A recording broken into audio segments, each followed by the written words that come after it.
보통 우리가 산후 한 2주 정도까지는 괜히 마음이 울적하고 뭐 눈물이 나고 기분도 왔다 갔다 하고 잠도 좀 못 자고 하는 그런 현상이 벌어질 수 있는데, 산후 여성의 한 85%가량이 그런 현상을 경험한다고 합니다. 누구는 짧게는 수시간에서부터, 누구는 뭐 한 1, 2주 이렇게 지속이 될 수도 있습니다만은 85%의 여성이 산모가 그런 거를 겪는다라는 건 뭐 어떻게 보면 정상이라고 볼 수 있는 것이죠. 우리가 그냥 감기, 독감을 앓는 것과 같은 그런 거라고 볼 수 있겠고, 근데 이제 간혹 이제 많은 분들이 이제 이게 산후 우울증이 아닌가라고 이렇게 혼동하실 수가 있는데, 우리가 보통 출산 후 2주까지는 어떻게 보면 정상적인 반응이다 이렇게 생각하시면 되겠습니다.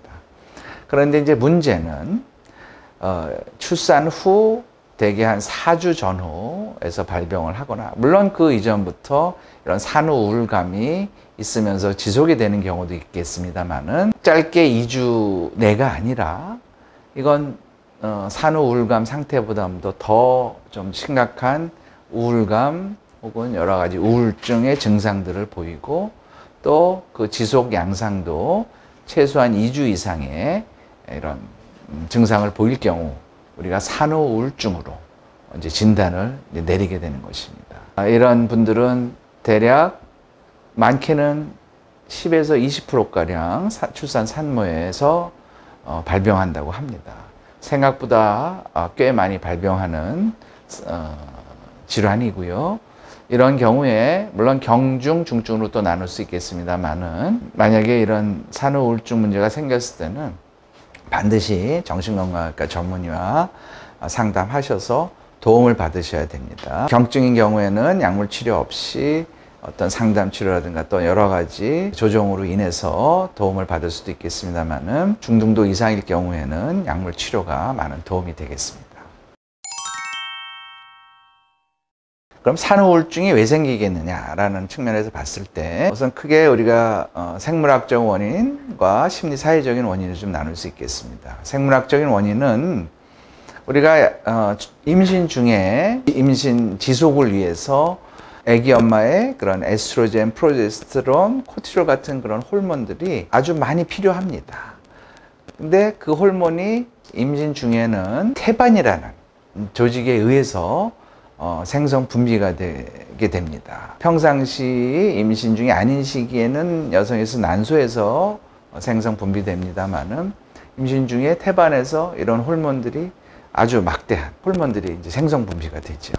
그런데 출산이라고 하는 건 결국 태아가 이제 자궁 밖으로, 아기 엄마 밖으로 이 세상에 나오는 것인데, 함께 이제 더 이상 태반이란 조직은, 자궁벽에 붙어 있던 태반은 더 이상 필요 없게 되고 자연스럽게 이제 적출이 되게 되죠. 그러니 그 전에 여기서 그렇게 막대한 양의 호르몬을 만드는 태반이라는 조직이 갑자기 없어지니까 이런 호르몬들의 급격한 변화가 일어나게 되고, 이런 급격한 호르몬의 변화는 뇌에 있는 이런 신경 전달 체계, 특히 기분과 감정을 관장하는 그런 세로토닌 신경 전달 체계와 영향을 끼쳐서 정서적인 건강 문제를 야기하는 게 아닌가 이렇게 여겨지고 있습니다. 뭐든지 급격한 변화는 스트레스로 작용하고 어떤 문제를 야기할 수 있겠습니다. 우리가 이제 산후 우울증을 예방하기 위해서 어떻게 해야 될지 한번 알아보겠습니다. 우리가 이제 충분한 영양, 또 휴식, 또는 카페인이나 이런 설탕 같은 여러 가지 유해 물질을 좀 멀리하는 그런 것들은 뭐 기본적으로, 또 운동 이런 건 뭐 기본적으로 나오는 얘기고요. 물론 그런 것도 중요합니다만은, 무엇보다 중요한 것은 내가 아기를 키우는 나는 그 중압감에서 좀 벗어나도록 노력하자는 것이죠. 물론 출산의 후에 아기에 대한 양육에 대한 걱정, 또 여러 가지 또 처음 겪는 여러 가지 일들을 겪으면서 불안할 수도 있고 이제 그 부담감을 많이 느낄 수가 있는데, 내가 혼자 다 하려고 하는 그런 중압감에서 좀 벗어나서 주위에게 좀 도움을 요청하자. 특히 배우자 혹은 뭐 가족, 더 나아가서 여러 주변 지인들에게 도움을 요청하는 것이 매우 중요하고, 그런 지지 체계를 좀 마련하는 것이 산모의 산후 우울증을 예방하는 데서 매우 중요합니다. 여기서 이제 남편의 역할, 아기 아빠 역할도 매우 이제 중요하고요. 더 나아가서 남편, 배우자 대화를 좀 늘리자라는 것이죠. 대화를 하고 싶어도 대화가 안 돼. 뭐 이러시는 분들도 계실 수 있으나 실은 끊임없이 남편과 대화를 하도록 노력을 해야 됩니다. 여성이 남성보다 더 말이 많다는 건 사실인데요.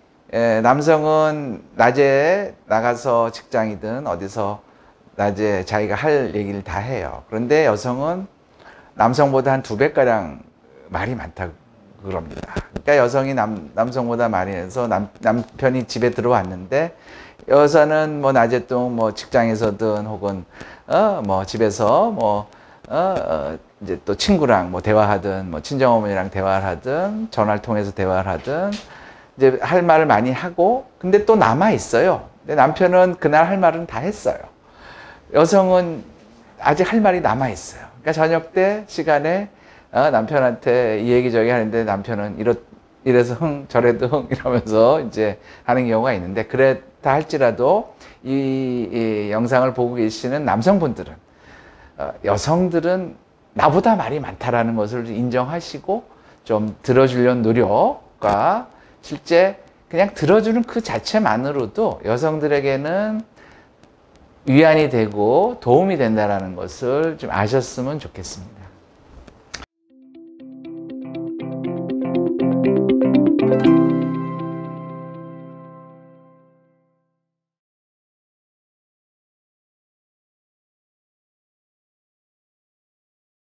매우 중요한 포인트거든. 그러니까 남자들은 그러잖아. 뭔가 문제 해결을 해주려 그래. 근데 그게 아니거든. 그냥 이제 옆에서 하는 얘기 그냥 들어주기만 해도 괜찮아. 옆에 있어만 줘도 되는 거 아니야. 들어주고, 그치? 오케이. 자, 여기까지 하고. 뭐였지? 그 다음에, 이제 그 얘기, 그 다음 또 넘어갈게. 그 다음에, 그 얘기 다 했지. 그리고 배우자 얘기하고, 뭐 이 정도 했죠? 그리고 요 얘기는 또 해야 돼. 그리고 이제 만약에 육아가 지치고 힘들 때에는, 남들에게 조금 도움을 요청해서 좀 자기의 부담감을 좀, 이렇게, 공유를 하면서 4시간만을 좀 가질 수 있는 것도 필요합니다. 꼭 내가 100% 이 아기의 책임감 때문에, 그리고 또 더 나아가서 죄책감 때문에 아기를 봐야 한다라는 그 자체가 오히려 더 아기한테 악영향을 끼칠 수 있다는 것을 아셔야 됩니다. 오케이? 이 정도? 운동이랑 정신건강학과 내방도 간단하게만. 운동 뭐 특별하게 이건 그냥 했는데 뭐 그래 할까? 그래 오케이 그냥 할게요. 간단하게 한 문장으로. 출산 후에 이제 좀 비록 이제 힘들고 귀찮게 이제 느껴지더라도 하루에 한 20-30분이라도 좀 집 밖에 나가서 산책을 하고 운동을 하는 것도 산후 우울증 예방에 매우 큰 도움이 됩니다. 됐죠? 오케이. 자, 이제 갱년기 넘어가. 어때요? 네. 정 선생님, 또 다른 질문 혹시 더?